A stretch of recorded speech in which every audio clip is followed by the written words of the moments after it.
Okay, hello, welcome back to another video. I am super excited for this video today.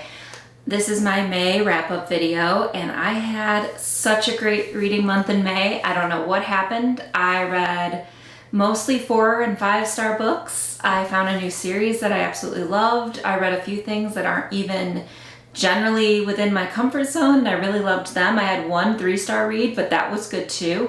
So yeah, I had such a great month and I'm really excited to get into these. Yeah, and I got like halfway through the month and I kept having 5-star reads and I was just like, oh no, am I gonna read something awful that I won't like? And no, I just kept having wonderful reads. So what a wonderful month.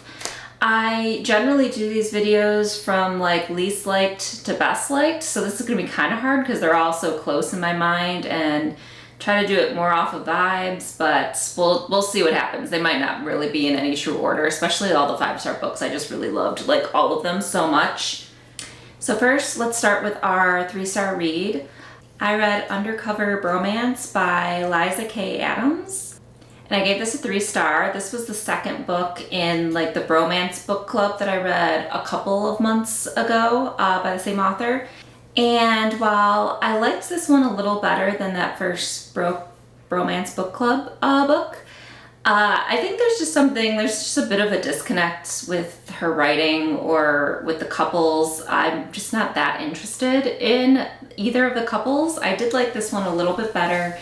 Yeah, I think there's just a disconnect with some of the characters and not really being that interested in the couples. It is a fun read. I think it's meant to be more funny. I don't think I was like laughing out loud or anything, but I wasn't like giggling and happy that they were getting together either. Even though I was talking about like some pretty serious topics, but we're basically following the sister of the girl that we were following in the first book. And we go through, and they're trying to take down her old boss and the guy who kind of founded the romance book club is the love interest in this, and they're kind of enemies to lovers type couple, and they're just like both dealing with their own stuff and their own insecurities. But this was a fun book. It came up for me in the library, and I think I probably would read the 3rd book at some point, probably not anytime soon, but it just doesn't quite connect the way that others did. So moving on, let's get to some of the fun books. Okay, so It Happened One Summer by Tessa Bailey.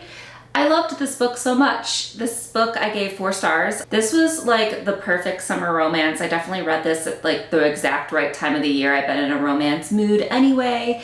And yeah, this is just perfect to me. It was kind of a rom-com, kind of funny, but not with like a lot of dumb jokes. It was actually very sweet and such a fun read.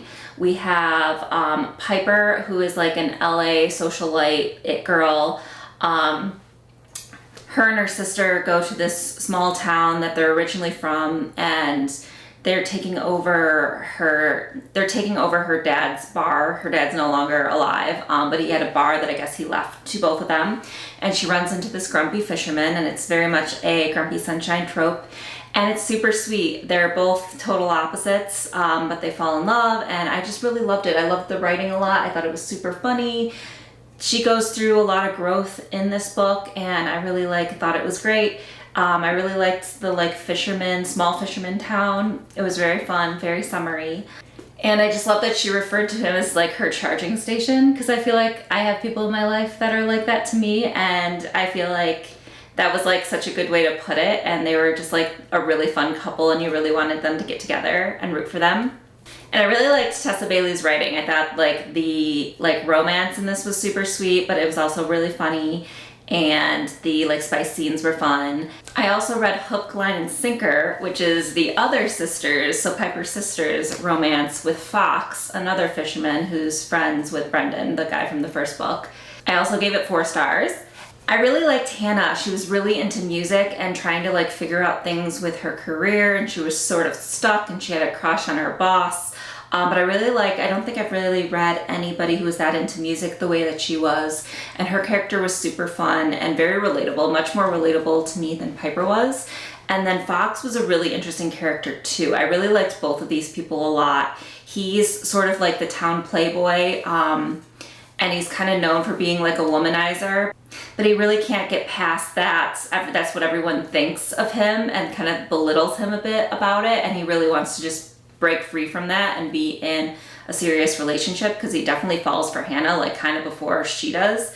And I just thought these books were both super sweet and such fun summer reads, and just like the perfect time of year to read both of them. They were awesome. Then I read The Friend Zone by Abby Jimenez. I am so happy I've been reading. I want to read all of Abby Jimenez's books this summer. I really like Abby Jimenez's writing just in general. I think she writes romance really well, and it always packs like such a punch. And there's some sad stuff. This book, I had a really sweet, I thought how they met was really cute, and I like their dual POVs because they really were thinking about things in such different ways, and just how they were like relating to each other really made sense for both of them. And it's pretty much what the title is. They're kind of stuck in the friend zone. They meet and they do have an attraction, and I love Kristen. She's very blunt and like to the point, and she's very fun to listen to, and Josh was really, really just like such a sweet guy. And she's just like super sarcastic and funny, and she's dating someone, but he doesn't like live with her. It's kind of a long distance thing. So they are kind of like building a relationship, and they are friends, but they definitely want more. And I love Stuntman Mike is the dog's name in this. So I thought that was so cute when they were talking about that, because I love Quentin Tarantino. So I thought that was like such a funny dog name. And yeah, this book got really, really sad too, which I wasn't expecting. So when it happened, I just was, I was so upset. I did really like it, and I liked our couple. I think it might have been just maybe a bit too long for what it was, but I'm super excited to continue reading all of her books. So then I read A Dowry of Blood by S.T. Gibson, and this book I've heard such good things about, that it's very gothic and intense. And this is definitely one of the ones where I don't read a ton of like literary fiction at all, and this had very like flowery, beautiful writing, and I did end up liking it maybe once I got into it like 30-40 pages in, so I thought it was going to be a bit harder to read, but it was a pretty short book, and I really ended up enjoying it. It's pretty much just following this woman, telling you the story of how she became a vampire, and she is the wife of, they don't call him Dracula, but that's basically the type of vampire we're dealing with, and just their life for like several hundred years. And he marries other people, and they're all just kind of in this relationship together, and they travel to different places together. And it's really interesting but depressing at times, because it's like such a toxic relationship with him, even though everyone else in the group really gets along quite well. And it was just such a unique story, and I think I would want to read more from this author. I was really surprised that I liked it as much as I did. So that was a 4-star read. All right, then I have Check and Mate by Ali Hazelwood, and I love Ali Hazelwood so much. I ended up giving this 4 stars. I really loved this book. I think I was originally kind of hesitant to pick this up because it's a YA novel, and I've been kind of really getting away from those the last year or so. So I didn't really have much interest in a YA novel, but I love her writing, and I do love chess and like reading about chess players and watching things about chess players. So while reading this too, I feel like while it was YA, I don't know why it couldn't have been adult. Like I kept picturing people that were a bit older than what they were supposed to be. I think she's like 19 or 20 in this, and he might be like a year or two older than her. But anyway, they are chess players and they are rivals. There's a super sweet romance.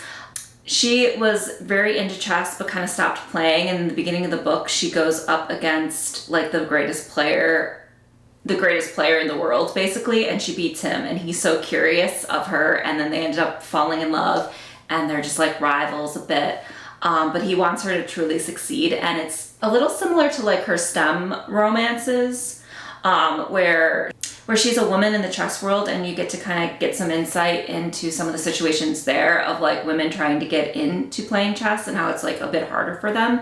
But overall, I just thought I loved it. I kind of read it in one sitting. I just blew right through it. Her writing style is just so great, so easy to get into, and this was so much fun. I can't wait. She has another book coming out in June. Super excited to read that. But yeah, this was 4 stars. I loved it. Okay, now I want to talk about the contemporary romance series that took over my life this month. It is the Chestnut Spring series by Elsie Silver. I absolutely love these books. I did a whole separate video about these books and ranking them and discussing them pretty in depth, so I won't go too in depth now. I read Flawless, I think in April, and I liked that a lot, but I was not expecting to fall in love with these so hard. I thought I was gonna read, what was the next one? I thought I was gonna read just Heartless this month, and I ended up reading all of these. So I ended up giving Powerless and Hopeless, I gave 4 stars, and I really liked both of these stories a lot. But Heartless and Reckless, 5 stars. I loved these so much. These are some of my new favorite books, some of my new favorite characters. She writes tropes that normally I don't care anything about amazingly. Like for Reckless, I don't usually care about like the pregnancy trope, loved it. Heartless, I don't really care about nannies and single dads, loved it. So she like did such a good job. I'm super, super happy that I finally read these.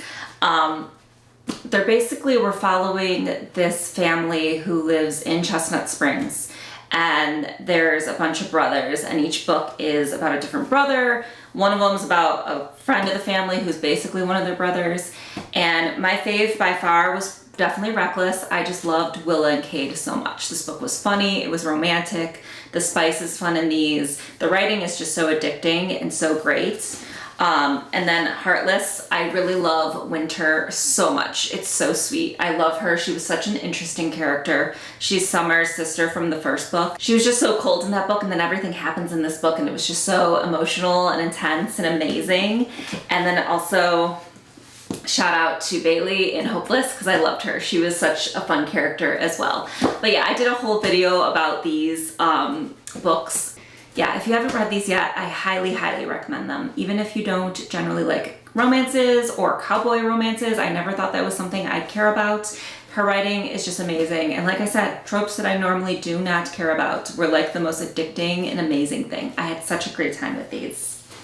Okay, now I did have a fantasy romance I read this month. Took a little break from that this month, to be honest. But I read Vows and Ruins by Helen Schuler, and this book was amazing. I gave this book 4 stars. This is the second book in the Legends of Besmar series, which is a fantasy romance series that I've been really, really enjoying. The banter in this book was great. There's such good found family in this story and just amazing vibes throughout the whole book. I love our dual POV. Having Wilder Hawthorne in our lives is amazing. He is definitely he definitely embodies just like a male lead in a fantasy romance novel. He was so great. The relationship in this and the tension throughout is so great. The ending, of course, was intense. We got a lot of reveals and a bit of a cliffhanger, so I'm super excited to continue reading these. The third one I'm definitely going to be reading in June, and there's a 4th one that's coming out. I thought it was just a trilogy, but there's a 4th one coming out in June as well, so I can't wait to read that, just to see what happens in this plot and this story. But we have such a great like mentor-mentee kind of relationship, and Thea is such a badass in her own right, and having like Wilder's POV, like I said, oh, just love them, just love it. I can't wait to I don't want to talk about any of the reveals, but I just want to know like what's going on, what side are we on, like what's happening. And they were just so great. I can't stop gushing about this story, and I'm super excited to continue reading these books. Okay, up next we have The Invisible Life of Addie LaRue by V.E. Schwab. I adored this book. I could not put this book down. I want to read everything by this author. This is the first thing I've read by them. I want to read everything. I really didn't know where this book was going until probably more than halfway through, and then when everything was going down, it was just amazing. I loved the story. I loved her writing style. We pretty much have this girl, Addie LaRue. She lives in like France in like the 17th century. She doesn't want to get married, I believe is how this all started. She feels a bit trapped in this town, and she wants to like break free. So the night before the wedding, she ends up meeting this like kind of demon type character, but he's hot. He's like the guy she's always envisioned being in love with or something like that. But anyway, he pretty much grants her wish to sort of break free, but the wording is very important to this guy. So he makes it so that she can't die and she'll pretty much live forever until she gives in to him and like hands over her soul. But also she is no longer, so also people no longer remember her. She'll meet someone and they will forget about her the second she's gone. So her family doesn't know who she is in the beginning of this. Her friends have no idea who she is. She ends up leaving town and she runs into people and tries to stay places, and then they forget who she is like a day later. So it's impossible for her to like find a job and like do anything that's really that normal. So she has a really hard time in the beginning until she like kind of figures things out. But she gets to travel, and this goes through like several centuries because we kind of go back and forth because there's a present day timeline happening. There's a present day timeline happening as well. So we go back and forth in different places and different times. And the whole time, this like demon, stranger, hot guy keeps like checking in on her, and they have really fun banter, and he wants her to give in and she's like not going to. And then she ends up one day meeting someone who actually remembers her. And the story goes from there, and it's really great. Such an interesting read, and it was a little different from what I typically read, but I really liked it a lot. And yeah, 5 stars. The hype is real. I kept seeing this one all over last year, and I didn't get a chance to read it, so I'm so glad I ended up picking it up this month. Okay, then last but not least, I read Piranesi by Susanna Clarke, and I loved this book.